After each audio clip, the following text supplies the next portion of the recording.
Shalom, shalom. Fallen Yeshua. Welcome again to The Rock. I want to start off this video with praise Yah. Praise Yah. Got another wonderful testimony of another brother that got out.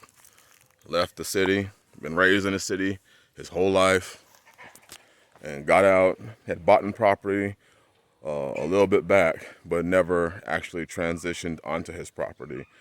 And praise Yah, he did. He transitioned. And he was just sharing with me some of the things that he had experienced. And, I must first thank the Father that he actually allowed me to be used to actually help other men see that they can do it. They already could do it, but they need to see it. And I'm just so humbled and thankful that I was used for something beneficial, for his will. Hallelujah. And you know what, that just kind of got me thinking about this gray area that a lot of people have chosen to live in. It's sad that a lot of people, especially in this faith, I talk always about that, judgment starts in the house of Israel first. It starts inwardly first, then it goes externally. Instead of us worrying about what everybody else is doing and what the heathen are doing and what the traditional westernized Christians are doing, why don't we focus on what we're doing? And then, be the examples for everybody else, for those that have the eyes to see. If they see it, they see it. And if they don't, we can't give the eyes to see anyways. But it's just a wonderful thing, to see the amount of brothers that are making these moves, to see the sisters that have made moves biblically. They made biblical moves. But, because this gray area that people have chosen to live in and stay in it's quickly gone into a white-black. You have to make a choice. You can't live in the gray area anymore. And people have tried to straddle the line. People have tried to stay in the gray area. People have tried to be lukewarm for as long as they possibly could. And now choices are being made for you. I've talked about this many times on this channel. Make choices while you can. Make decisions while you still have the ability to make decisions. Go while you still can go. Because when you can no longer make those decisions, when you can no longer go, when decisions are forced upon you, you no longer have the choice. And those decisions are usually not very pleasing. They're not the choices that you would have made. Whether it be financially, I was reading an article and it says that the average car loan payment is $700 a month. And I was listening to a guy named, I listen to YouTube. There's a guy I was listening to on YouTube named Jeremiah Babe. Jeremiah, and then Babe. I believe that's how he spells it. And he was just running over the amount of percentage of people that are delinquent in their car payments. I believe it's in Washington, D.C., 1 out of every 4 car loans, the loan recipient is at least 30 days behind their loan. But all over this country, delinquency, repossessions are taking place.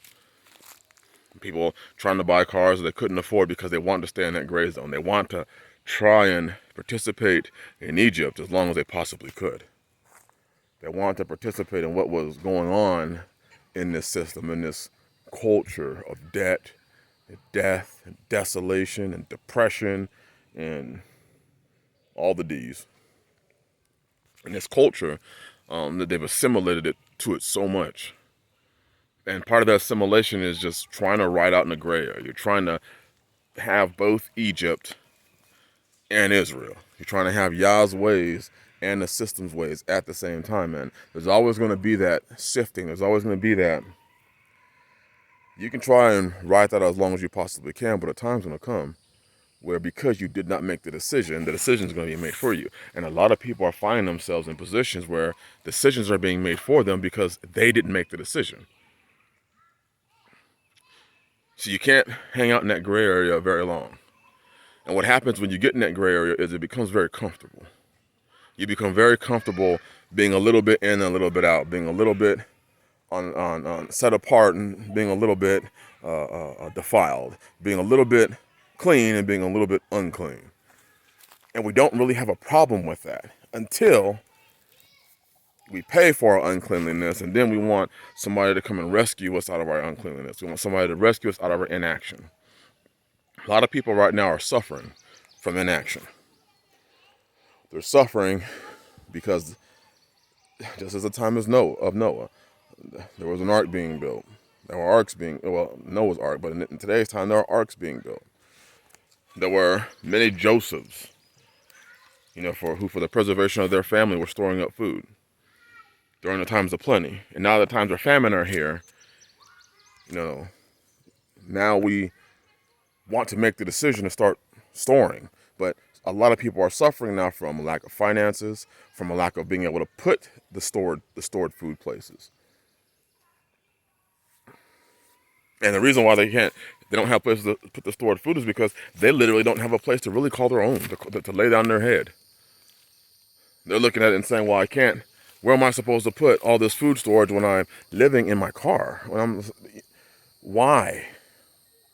Why did it have to get to the point where you got evicted and are living in your car before you said, okay, now I need to start making these decisions and these steps? Why are we so complacent?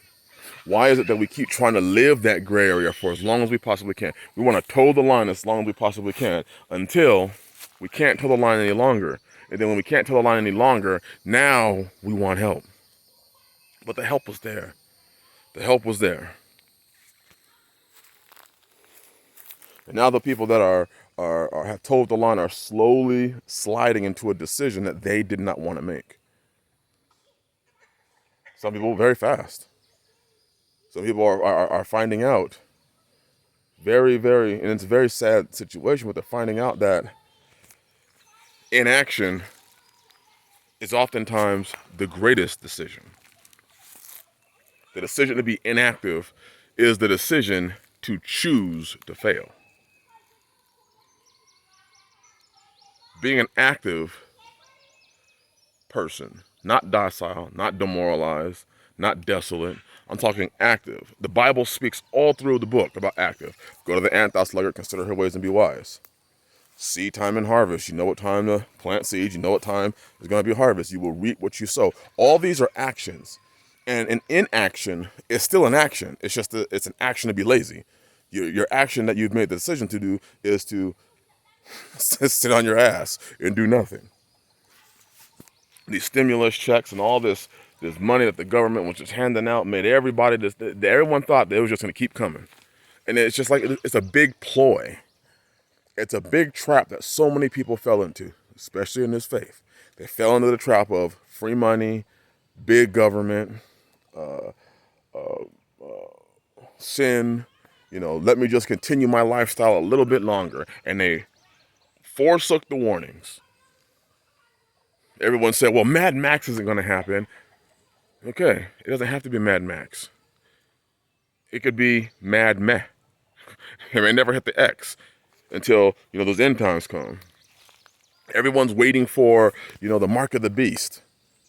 There's a lot of prophecy that has to happen before we get there. And we fail to understand that. Hold on, that's the mark of the beast. That's the mark of the beast. That's the mark of the beast. I'm like, damn, you do realize that there's a lot of other things that you're just jumping over in prophecy to get to the mark of the beast. There's a lot of things that have to happen on this earth first. And you're already showing your decision for that time right now. Yah allows his book to speak. He allows people to understand his book so that you have a forewarning. He is so known for forewarning his people, letting the prophets know, letting his watchmen know. He allows people to forewarn his people. The problem is that we don't want to listen. The problem is that we want to dibble-dabble with sin long enough. We don't want to store food. We don't want to inconvenience ourselves. We don't want to sacrifice. We don't want to do anything that's going to challenge our flesh. Nothing. Don't want to train. don't want to discipline ourselves, don't want to go for a jog, go for a run, lose those needed those pounds that you need to lose. We don't want to do that. You don't want to go out there and train with your firearm. You don't want to plant your gardens. You don't want to build your home. You don't want to learn a skill. All we want to do is sit. That's all we want to do. Sit around and hope that one day that gray area will just go our way. We'll just, because we don't have to choose it, we're just going to slide into the path of righteousness, not knowing that that's a choice. And that choice comes with much sacrifice and much loss. Now, the things that you're losing, you need to lose, but it's loss nonetheless. You consider it being persecuted, when no, you just need to lose those things. You got people today running around, we're being persecuted. We haven't seen nothing yet. We haven't seen nothing yet. If you think this is persecution, gosh. We got to get off that gray area. We got to make the decision, whatever it be. You don't want to be that person that's trying to store food at the end. What you might as well do is, if you're choosing, I ain't storing food now because, this, that, and the other, cool. Make that decision. Be hot or be cold. If you're choosing not to store food, don't store it. But if bad times come, you ain't gonna have nothing to eat. And be satisfied with that. Make a decision and at least be satisfied with your decision. Stop trying to waver your decision every single time you see a news article. Make the decision and walk it out. Because that gray area is gone. You're already standing on the hot or the cold or the red or the black. You're already standing on the side. You just don't know it yet. You just haven't figured out that you're actually already standing and have already chosen a color. Uh-oh. Bless y'all. Let me go see what's going on. Bless y'all. Shalom.